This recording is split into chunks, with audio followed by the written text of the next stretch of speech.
no poder do Espírito. 26ª Consciência Cristã. De 8 a 13 de fevereiro de 2024, em Campina Grande, na Paraíba.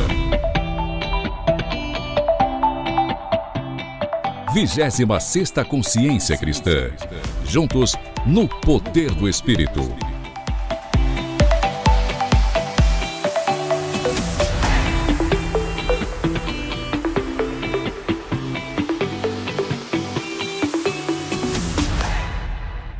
Campina Grande, segunda-feira, 5 de fevereiro. Hoje celebra-se o dia do datilocopista e do dermatologista. Parabenizamos a todos os dermatológicos e datilocopistas. Opção para a vida, deixando você sempre bem informado. Dentro de instantes, estaremos trazendo mais uma reflexão ministrada por este que vos fala em nossa Escola Bíblica Dominical. Vale a pena você ouvir e assistir esta palestra que nós trouxemos em nossa igreja. Está se aproximando a abertura da 26ª edição do Encontro para a Consciência Cristã, lá no Parque do Povo, que, aliás, está em fase de acabamento. Estamos vendo e estamos numa contagem regressiva este mega encontro em que reúne cristãos oriundos de várias regiões do nosso país. Este ano, o pastor Helder Faber, em uma entrevista que nós realizamos recentemente, esteve fazendo um levantamento e, segundo ele, este será o maior encontro de todos os eventos, superando os maiores já realizados no passado. Vale a pena você, então, participar. Caravanas vindas de várias regiões do Sul, Sudeste, Nordeste estarão aqui em Campina Grande para participar deste mega encontro. O Brasil todo brinca o carnaval e Campina Grande se transforma numa cidade retiro. Portanto, não deixe de prestigiar. Inclusive você, campinense, deve estar presente, porque nós estaremos participando do maior encontro jamais realizado de cristãos evangélicos em todo o nosso país. Isso já está constatado através de informações e dados estatísticos. Portanto, não perca, prestigie a 26ª edição, que terá início na próxima quinta-feira.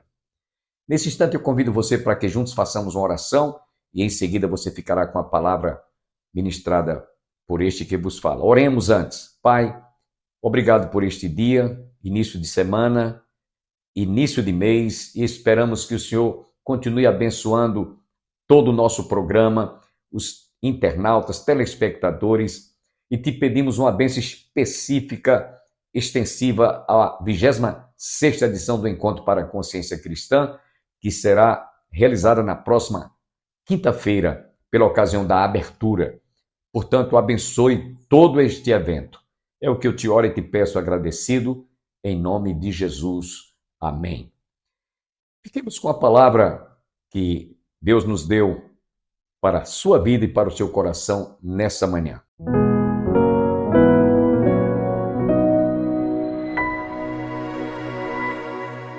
Provérbios 10, verso 22, apenas esse versículo.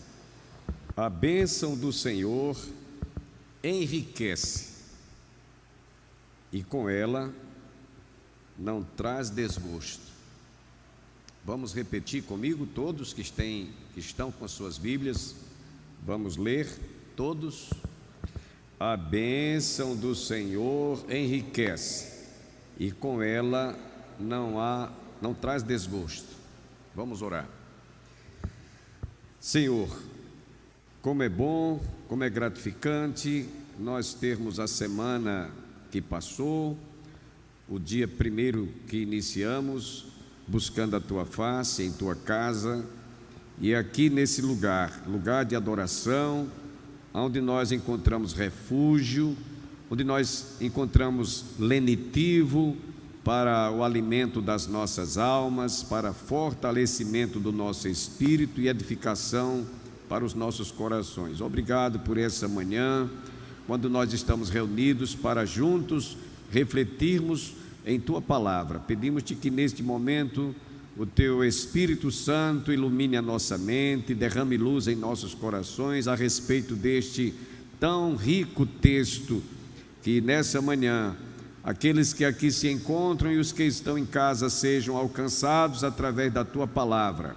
Fala ao nosso coração e abençoe aqueles que não puderam comparecer. Alguns estão enfermos, hospitalizados, outros cirurgiados em convalescença. Te pedimos por cada um deles. Fica conosco nessa manhã e fala ao nosso coração mais uma vez, para a nossa edificação, em nome de Jesus. Amém. Podem sentar, meus irmãos. O assunto que nós vamos tratar hoje está na pastoral. Se os irmãos tiverem celular, poderão depois refletir sobre o que nós vamos tratar hoje com os irmãos.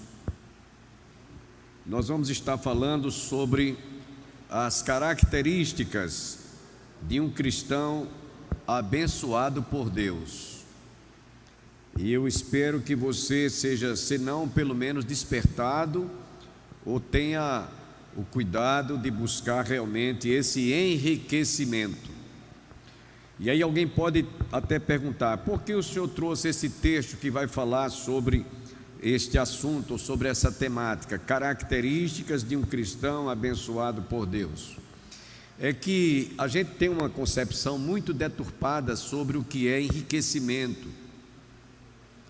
A gente, quando fala sobre enriquecimento, a gente imagina logo dinheiro na poupança, dinheiro no bolso, casa própria, bens materiais, carro do ano. A gente pensa logo em coisas materiais, a gente nunca pensa nesses termos de enriquecimento ou de riqueza em relação às coisas espirituais. A gente só visa, o foco é só dinheiro, prata, ouro e bens. Preste atenção que essa é a ideia que está na cabeça da gente. Falou em riqueza, fulano é rico, a gente pensa logo, mora numa mansão, tem carro importado, e assim a gente vai imaginando o conceito de riqueza. Mas eu quero vos falar sobre o aspecto da riqueza espiritual. O texto que nós lemos fala que a bênção do Senhor é que enriquece. Então não está falando de bênçãos materiais, está falando de bênçãos espirituais, se bem que elas vêm normalmente, as bênçãos materiais vêm como consequência das bênçãos espirituais. Mas nunca imagine que bênção que fala sobre riqueza é só sobre o aspecto material. Se fosse assim, só quem eram felizes eram os crentes ricos. Os crentes pobres, esses aí, coitado, eram uma miséria. Mas não é, o conceito não é esse. Eu conheço crentes servos de Deus, que não tem casa própria, que não tem, que vive às vezes de uma ajuda, qualquer, mas e são tão felizes e abençoados, mais do que aqueles que têm bênçãos materiais e riqueza e são prósperos. Para mostrar que não se trata de riqueza material. O cristão pobre, no sentido de não ter bens, ele é muitas vezes mais feliz, mais realizado, mais enriquecido do que aqueles que estão cercados de bens e de mordomia. Então tira esse conceito de ideia de riqueza ser sobre o aspecto material. No texto que eu li para vocês, há uma lição muito importante aqui, onde o escritor sagrado nos diz: a bênção do Senhor é que enriquece, e com ela ele não traz desgosto. Há muita gente que está cercada de bens materiais, mas vive uma vida de muito desgosto, de muita insegurança, de muita falta de paz, porque a bênção não está nos bens materiais. Há um certo conforto, há uma certa condição de você ter uma vida mais tranquila, nem todas as vezes, porque eu conheço ricos que nem dormem com medo de serem roubados ou de serem sequestrados e por aí vai. Então, bênçãos aqui de riqueza, não fica bem claro, não vamos falar sobre bênçãos materiais. Pastor, então qual é o segredo? Antes, eu quero dizer para vocês, eu me converti na década de 60 e havia, eu acho que ainda hoje existe, umas chamadas caixinhas de promessas. Eu acho que os mais antigos se lembram, né? Caixinhas de promessas, vendia nas livrarias. Então, quando você ia comprar uma caixinha de promessa daquela, aquelas passagens estavam cheias, repletas de textos, fazendo promessas de que você ia ficar curado, de que você ia ser bem sucedido, Deus ia abrir portas. Era só confissão positiva. Eu me lembro bem que quando eu me converti, a primeira coisa que me disseram: olha, compra uma caixinha de promessa. E não tinha nada ruim, era só coisa boa. As promessas eram as melhores que vocês possam imaginar. E eu ficava pensando que aquelas caixinhas de promessa era como uma fada com aquela varinha de condão, né? Varinha de condão, que você só tinha coisas boas, e ali, quando você tocava ali, tirava aquela promessinha, então ali só era como a fada, condão da fada, né? Aquela varinha que só tinha coisas boas. Então, o conceito parece-nos que era mais assim para as coisas boas e positivas, no sentido de você estar livre, isento, imune de qualquer crise, de qualquer dificuldade, e não é bem assim. A Bíblia nos apresenta histórias e mais histórias de homens e mulheres que enfrentaram lutas, enfrentaram cova cheia de leões. Outros foram lançados na fornalha de fogo. Houve momentos em que o povo não tinha como caminhar sobre as águas, e Deus disse: olha, diz ao povo que marche sobre as águas. Então, muita dificuldade, muitas situações, as mais adversas que vocês possam imaginar, e Deus estava ali para abençoar. A presença de Deus era mais importante, a Shekinah, a glória de Deus, do que qualquer outra coisa. E eles iam provar o livramento, a proteção, né, a direção de Deus sobre a vida daqueles que confiam e esperam no Senhor. Então, qual o segredo, pastor, para se alcançar uma vida abençoada por Deus? Eu vou trazer nesta manhã sete lições que você deve procurar, pelo menos, se não observar e atentar, porque é nessas 7 referências, ou esses 7 exemplos, onde você vai ser abençoado. Amém? Abençoado mesmo.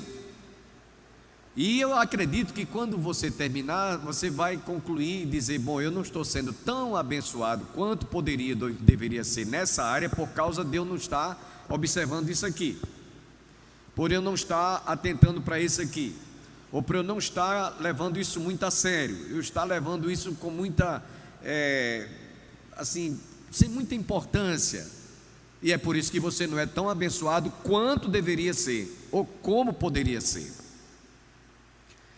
Então, essas 7 lições que nós vamos ver a partir de hoje, eu espero concluí-la, você vai chegar à conclusão que ou você faz para ser abençoado, ou então você não vai ser abençoado como poderia, como deveria ser. Amém, meus irmãos? Então, a primeira lição para que é uma das características de um cristão abençoado por Deus, chama-se fidelidade. Você quer ser abençoado? Quem quer ser abençoado, levante a mão. Eu também, todo mundo. Então, essa é a primeira lição: fidelidade. Sem você ser fiel a Deus, você não poderá ser abençoado. E a Bíblia diz isso, não sou eu que estou afirmando, é a Bíblia. Aquilo que você vai ouvir hoje, se não mexer com você, é porque você não está levando muito a sério a vida cristã. Você não está levando a sério. Você não passa de um mero espectador de culto ou um mero religioso, somente se limita a isso aí, nada mais, nada menos. Ser um frequentador de cultos, ser um frequentador de reunião religiosa na igreja, você está sempre presente. Mas em matéria de você ser abençoado, não vai ser abençoado se você não começar. Esse é o primeiro passo que você tem que dar. Vamos dizer comigo? fidelidade. Mais uma vez, fidelidade. O pastor de saudosa memória, Jacob Silva, escreveu um livretozinho que eu distribuí aqui na igreja faz muito tempo. O título do livreto era Fidelidade. Eu tenho várias cópias. Se depois alguém quiser e tiver a curiosidade de aprender alguma coisa, pode me pedir que eu tiro o xerox, se lhe dou de graça, 0,800. E nesse livreto ele mostrava que ele estava vivo na época quando escreveu, só deixou a obra aí. É um livretozinho bem pequenininho, estreitinho, você lê numa fração de talvez meia hora, se muito for, ler e meditar. Nesse livreto ele mostra que o segredo para que o povo de Deus seja abençoado, a igreja seja abençoada, a família seja abençoada, o cristão seja abençoado, é ser fiel a Deus. E quando ele fala sobre fidelidade, ele está se referindo ao mínimo que Deus pede. Ao mínimo. Deus não pede muito, Deus pede o mínimo de tudo que Ele nos dá. Ele nos dá 100%. 100% é Deus quem nos dá. Tudo que você tem, 100% é Deus que nos dá. Ele manda o sol, Ele manda a chuva, o ar que a gente respira, o oxigênio, não pagamos um centavo. A gente sabe o valor do oxigênio quando alguém vai para a UTI, está lá precisando de estar com a respiração naquele oxigênio. Aí você sabe o valor do oxigênio. Mas enquanto você não tem necessidade de usar um oxigênio, você não paga uma arruela de centavo, você não paga um centavo, você desfruta de tudo, porque Deus é quem nos dá. Ele manda a chuva para regar a terra, para produzir o alimento, para a gente se alimentar. Ele manda o sol para aquecer, tudo é Deus que nos dá, gente. O sono que a gente... Você só sabe a importância do sono quando você tem insônia, que tem que tomar um tranquilizante, tem que tomar uma medicação qualquer. Aí que você sabe o valor do sono, como é importante o sono. A água que a gente bebe, o alimento que a gente... Tudo é Deus que nos dá, e de tudo que Ele nos dá, Ele pede o mínimo que Ele pede, e nós fechamos a mão, fechamos o coração e fechamos o bolso para Deus. E Ele não está pedindo para você entregar, é para você dar, é para você devolver o que é dele. E é por esta razão que muitos crentes não são tão abençoados quanto deveriam ser, porque não estão sendo fiéis a Deus, em devolver a Deus o que é de Deus, o que pertence a Ele. Muita gente não gosta nem de ouvir falar sobre dízimo, porque diz, não, o dízimo é uma coisa do Velho Testamento, e era no tempo de Moisés, da lei. Irmãos, a gente precisa de entender que o dízimo foi praticado antes da lei, foi inserido na lei, e ele também deve ser praticado depois da lei, na dispensação que nós estamos hoje, que chama-se dispensação da graça. Então, antes, durante e depois da lei, o dízimo era praticado. Abraão entregou o dízimo a Melquisedeque, rei de Salém, que era protótipo, era simbolicamente falando um representante de Jesus. Ninguém sabia quem eram os seus pais, de onde ele nasceu, quem era, nem se ele morreu, como foi, nem o seu começo, nem o seu fim. E era um protótipo de Jesus. E disse que de tudo que Deus lhe deu, Abraão devolveu ou entregou o dízimo a Deus. Isso está lá no livro no Velho Testamento. No livro de Levítico, capítulo 18, versículo 21, depois vocês leiam, se quiser anotar é bom. Levítico 18, 21 e Deuteronômio 26, no Velho Testamento, mostra como era que o povo era abençoado, ou como Deus abençoava o povo que fosse fiel a Ele, em devolver a Deus o que é de Deus. Esse é o primeiro passo, essa é a primeira porta que você tem que entrar. Seja fiel a Deus e você vai ser abençoada ou abençoado, sua família, o seu lar, sua casa, seu coração, seus negócios. Lá no Evangelho de Mateus, capítulo 23, verso 23, que está no Novo Testamento, foi Jesus quem inclusive citou estas palavras, não sou eu, foi Jesus. Ele disse: ai de vós, escribas e fariseus, porque entregais o dízimo do endro, do cominho, da hortelã, e desprezais os preceitos mais importantes da lei: a justiça, a misericórdia e a fé. Então você quer ser abençoado? Eu perguntei quem quer ser abençoado, todo mundo levantou a mão. Então comece por essa porta aqui, entra por essa porta, seja fiel a Deus, entrega o dízimo do Senhor. Eu poderia contar aqui muitas histórias de alguém que compartilhou comigo do que sofreu antes e do que passou a experimentar depois que foi fiel a Deus. Eu tenho muitas histórias, muitas. Se eu fosse contar aqui eu ia passar um tempão. Mas você quer ser abençoado? Quero, pastor. Então esse é o caminho, essa é a porta. E essa, preste atenção que eu vou dizer, é a primeira característica de um cristão abençoado por Deus.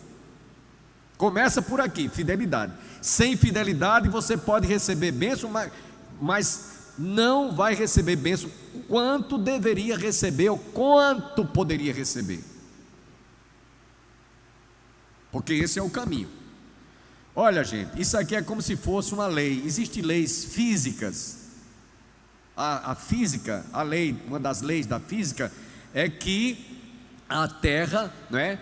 Ela tem atração magnética. Então, se você joga qualquer objeto, se jogar esse microfone para cima, ele vai cair. É uma lei física. Existem leis espirituais, e essa lei, espiritualmente falando, é a número 1: fidelidade. Então, a partir de hoje, se você não é fiel a Deus, não durma enquanto você não propor no seu coração ser fiel a Deus, dê no que der. Seja fiel a Deus, devolva a Deus o que é de Deus. Inclusive, nós vemos lá no livro de Malaquias o motivo pelo qual o Senhor diz: trazei todos os dízimos à casa do tesouro, colocar lá no gasofilácio. Não administre o dízimo. Tem crentes que administram o dízimo. Eu vou comprar uma cesta básica para dar uma família, esse é o dízimo, porque a família está passando necessidade. Não faça isso, que está errado. A igreja já tem uma caixa diaconal, que é uma instituição para ajudar os menos favorecidos. Todos os meses os diáconos fazem cerca de mais de 20 cestas básicas para dar a famílias pobres que estão precisando, necessitar. Não administre o seu dízimo. O dízimo é do Senhor. Eu vou pagar o aluguel da casa de uma família que é crente, que está desempregada, e isso vai ser o dízimo. Não faça isso. Deus não, Ele trazei os dízimos, todos os vossos dízimos, à casa do tesouro. Para quê? Para que haja mantimento na minha casa, diz o Senhor. Para que haja mantimento na casa dele. Nós temos compromissos, irmãos. A igreja não funciona sem honrar os compromissos. Você imagina o que é, como já aconteceu faz tempo aqui na igreja, uma época, por alguma razão, não recordo agora, não se pagou a energia, não me lembro, mas ouvi isso aqui, e a energia foi cortada. Acho que foi no tempo do irmão Anésio Cavalcante. Se imagine, na sua casa você não deixa isso, não deixa isso acontecer, mas na casa de Deus já aconteceu aqui. Eu, como pastor, posso falar com autoridade. Foi muita luta, de última hora a gente, quando tomou conhecimento que a Selby veio e cortou a energia, a gente correu, foi lá, providenciamos e efetuamos o pagamento. Mas imagine, honra ao Senhor com os teus bens. É isso que nos diz Provérbios, com as primícias das tuas rendas. Não permita que você, ao invés de ser abençoado, seja amaldiçoado. Então seja fiel a Deus. Eu poderia falar aqui muito tempo sobre não vai dar tempo eu terminar tudo isso aqui hoje não, mas eu tinha que falar isso aqui. Esse é o primeiro passo que você deve dar. E quando citamos lá em Mateus 23, é porque no Novo Testamento, para aqueles que argumentam que o dízimo era uma responsabilidade do Velho Testamento, que fazia parte da lei, porque Jesus citou aqui: ai de vós, escribas e fariseus, porque entregais o dízimo do endo, do cominho e da hortelã, e desprezais os preceitos mais importantes da lei, a justiça, a misericórdia e a fé. Aí ele diz: devieis fazer estas coisas sem omitir aquelas. Ou ele usou o pretérito, devieis tanto fazer uma coisa quanto continuar fazendo a outra. Não deixem. Devieis fazer estas coisas, quer dizer, entregar os dízimos e as ofertas, sem omitir aquelas. Que ele diz, a justiça, a misericórdia e a lei. Então, meus irmãos, saia daqui hoje com esta primeira característica na sua mente: E se você não está correspondendo, é porque você não está apresentando essa característica. E eu quero dizer uma coisa para vocês, que quando eu me converti, uma das preocupações dentre muitas que eu tive, foi de procurar fazer aquilo que Deus manda em sua palavra, que é da minha competência, que é da minha alçada, porque é por ela, pela prática ou não, que eu vou ser avaliado por Deus. E você imagina o que é você ser avaliado por Deus? Você está em falta. Então, se você já é dizimista, amém. Se você não é, se torne, porque você está em falta com Deus. Essa é a primeira característica de um cristão abençoado por Deus. Agora, por quê? Porque ele diz: provai-me nisto, versículo 11, provai-me nisto, diz o Senhor, vede, se eu não abrirei as janelas dos céus, e não derramarei sobre vós bênçãos sem medidas, bênçãos sem limites, bênçãos da qual dela vos advém a maior abastança. Há três traduções: bênçãos sem medidas, bênçãos sem limites. Você imagina o que é bênção sem limite? Não tem limite. E outra tradução: bênção da qual dela vos advém a maior abastança. Então são três traduções: bênção sem medidas, bênção sem limites e bênção da qual dela vos advém a maior abastança. Então, se você é um cristão ambicioso, que quer ser abençoado por Deus, seja fiel. Seja fiel. Essa é a primeira característica. Para que haja mantimento na minha casa, diz o Senhor. Então, se você sair daqui hoje de manhã com isso na sua mente, eu estou em falta com Deus, eu quero ter essa característica na minha vida, eu vou começar por aqui. Essa é a primeira característica: seja fiel. Qual é a primeira característica? Fidelidade. Vamos dizer mais uma vez: qual é a primeira característica? Fidelidade. Pronto. Comece por aí e você vai ver quanto Deus tem lhe abençoado. Vai abençoar a sua vida, sua família, sua saúde, os negócios. Você vai dizer: mas rapaz, realmente isso aqui funciona. Isso aqui funciona. Aí você diz assim: mas eu não sou abençoado? É sim. Mas vamos pensar aqui, só para concluir essa parte. De 100%, você acha que é melhor você ser abençoado 100% ou apenas 5%? É lógico que é 100%. Então aqui está o segredo. Quer ser abençoado 100%? Comece por aqui. Porque mesmo que você não seja por aqui, você pode ser abençoado, mas apenas 5, 10, 15%. Mas vamos à segunda característica. Segunda característica: buscar a Deus em primeiro lugar. Buscar a Deus em primeiro lugar. Vamos dizer comigo? Buscar a Deus em primeiro lugar. Mais uma vez: buscar a Deus em primeiro lugar. Quem é que você coloca em primeiro lugar na sua vida? Pense um pouquinho. Não responda não, responda a sua consciência. É o dinheiro? É o trabalho? É os estudos? É a sua família? É a casa? É o carro? São os bens? Quem é que você coloca em primeiro lugar? Sua mulher, seu marido, seu pai, sua mãe, sua filha, seu filho? Ele é quem está ocupando o primeiro lugar na sua vida? Não responda a mim, isso é com você e Deus.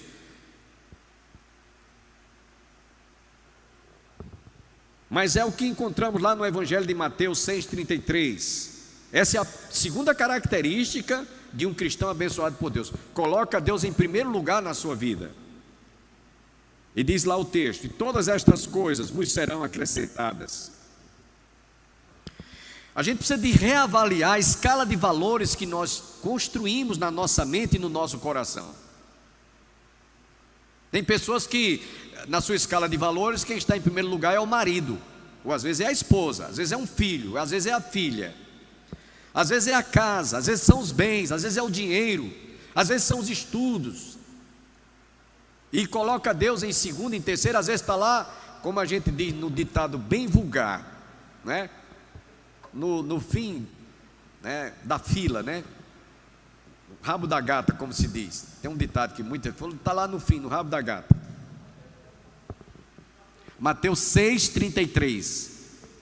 Buscar em primeiro lugar o reino de Deus e a sua justiça, e todas as demais coisas vos serão, e estas coisas vos serão acrescentadas. E todas estas coisas vos serão acrescentadas. Então coloca Deus em primeiro lugar. Lamentamos termos que fazer esta interrupção, mas vamos ficar devendo a continuidade desta palavra no próximo programa, se Deus assim nos permitir. Deus abençoe a você, a sua família, e até amanhã, se Deus assim nos permitir.